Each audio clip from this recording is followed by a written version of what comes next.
asalaamaaleykum wa rahmatulahi taala wa barakaatu ñeen mbokki taalibe yi ñu ngi leen nuyu seen tur kenn ku ne santam di nekk fii ci tool yi suñu Moustapha yi nekk ci liggéey bi ci liggéey bu baax a baax ñu taxawal suñu baay suñu jëwriñ suñu xalifa Serigne Modou Ndiaye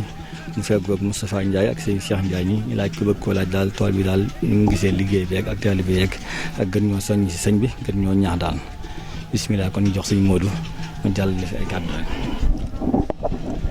asalaamaaleykum wa rahmatullahi taala wa barakaatu. waaw sëriñ si ñoo ngi lay nuyu di la siyaare bu baax di siyaare mbooloo mépp di yàlla siyaare bi rek ba ci suñu jëwriñ sëñ Moustapha Diop mu tegoon ci loxol ku tedd ki nga xam ne moo ñu fi dajale. waaw sëñ Cheikh li ñu fi dajale moom lenn rek la mooy ñun ñi di leen liggéeyloo ki leen di liggéeyloo war leen a liggéeyloo jox leen ndigal li gën a leneen lu lii ñu taw fi nag bëgg koo jëfe ni mu ko bëggee.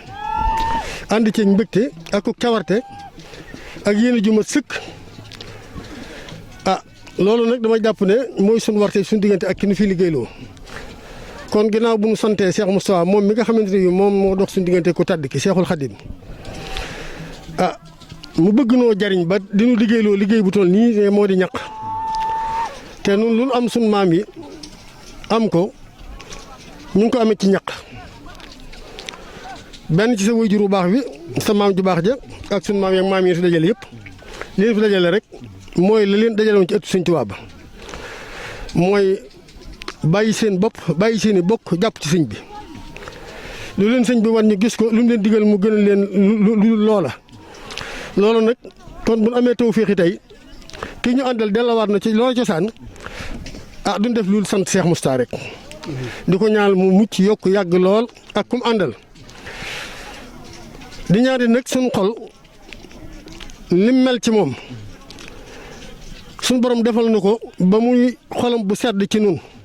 Cheikh Moustapha na xolam sedd ci nun bu xolam seddee ci nun ci aw melu ak i jëf liñ bëgg lépp daañu ko am ndax lu sàkk mën nañ ko matale mën naa des waaye moom buñ sàkkulee dara du des